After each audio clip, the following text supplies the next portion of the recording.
All right, day one of the new year. Washington getting back to business. The new 112th Congress convenes on Wednesday. But what's on the top of their agenda? And what about the controversial debt limitation bill? Here now is Republican Senator Bob Corker of Tennessee. First of all, Senator Corker, old friend, Happy New Year. Happy New Year to you, Larry. Thanks for having me back. All right, it's a great pleasure to see you. A $14 trillion debt ceiling will probably come due, I don't know, next couple of months. And your colleague, Senator DeMint, says the GOP should not pass it until it gets something tough in return. You yourself have made a similar point. Mr. Corker, what can you get in return for passing and extending the new higher debt ceiling? I hope we get two things. Number one, Larry, I think you know Washington well enough that we never have a plan, okay? We never know where we're going. We fight over the details, but we never have a plan that's taking us where we need to go. Our spending at the federal level in relation to our country's gross domestic product has been about 20.6% over the last 40 years. And I have a bill that will take us from where we are at about 24% down to that 20.6% as a construct where sequestration and other types of things happen if we don't take action. So I hope at a minimum we'll have something like that in place. And secondarily, that we will have gone ahead and taken one of those tough votes to really make those cuts begin to happen. So I hope we'll do two things. Have a construct, a plan that takes us where we need to go over a decade. And secondly, we'll go ahead and vote on some of those things like the Deficit Reduction Commission put forth to actually go ahead and make those cuts, do those now. Larry, if we don't do this now, over the next 6 months, phooey on us. The stars are aligned. We have this debt ceiling vote that's coming up. Now is the time for us to take action. The country is focused on this. This is our opportunity to do what needs to be done. For people who are not among the budget cognoscenti, Senator, let me just spell this out. You want a spending cap. I'm going to call it 20 to 21% of GDP. Is that fair? You want a spending cap? Now, that's correct. Here's my key question to you, because I've been down this road before. Will it be punishable if the cap is missed? You use the word sequestration. That means, in effect, funds would be automatically removed if the cap is violated. Is that what you're looking for? That's exactly right, Larry. And the way our bill works, it doesn't just focus on discretionary spending. It goes into the entitlements.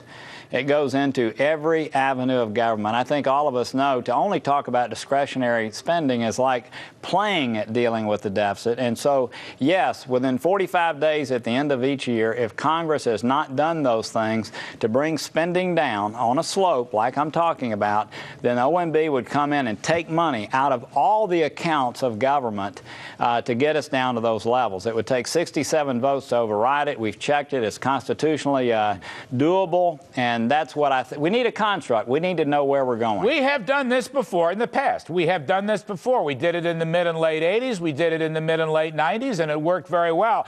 Now, let me ask you, Austin Goolsbee, the president's top economic advisor, was on the Sunny talk shows. He was saying fiddling with the Treasury debt limitation ceiling is, quote unquote, catastrophic and insane. But you're willing to go to the wall for this, are you not? In other words, is this the moment? Is this the hook? Is this the clamp where the real spending control can come into play, or we're not going to issue any more debt? End of sentence.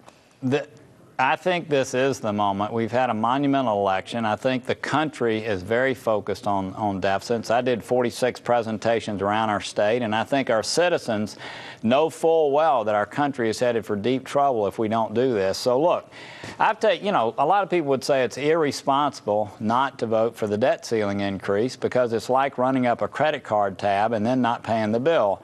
I've come to the conclusion it's irresponsible not to be responsible before you take that vote. And being responsible means that you've done something to know that you're driving down the amount of spending that's taking place in Washington, that you've actually dramatically affected the direction of this country in a good way. And without doing that, I don't think we should vote on the debt ceiling increase. You can always, Larry, if negotiations are going well and you're doing those things that look like you're moving in a good direction, you could always do a debt ceiling increase for 2 weeks or something like that. But I think this is the line in the sand that we should focus on and take action. Let me say one last thing. I know I'm talking a lot.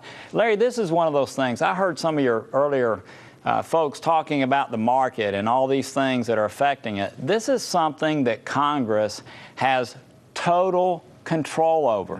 There's no outside forces. We're not dealing with other countries. This is something that we ourselves can deal with, and we need to have the courage to do it now. I think it's very bullish. I mean, in market terms, the idea that you could have corporate tax cuts, maybe flat tax reform, all these spending cuts you're talking about, the fact that you can have a legislative spending cap. We haven't had one of these in quite some time. We kind of forgot about this during the last 10 years, right? During a prior Republican president, Democratic and Republican Congresses, we forgot about this. But in the 90s, we had it, and it worked rather well. And we had the Graham-Rudman spending caps and sequestration in the mid and late 1980s. So to me, this is the most bullish thing. My question finally, sir, is can you get some Democratic co-sponsors in the Senate? I have a co-sponsor now, Claire McCaskill. We introduced an amendment, actually, during one of the other debates at the end of the year, just to get people talking about this and to get it comfortable, with it. I'm presenting to the Republican caucus when we meet this week at the Library of Congress on Thursday. And Claire McCaskill, I hope, is going to continue to be a sponsor into this next Congress. There are a couple of details that we're going to work out together. I think this is the kind of thing that and by the way, Larry, I think at the same time we ought to be dealing with tax reform like you just mentioned.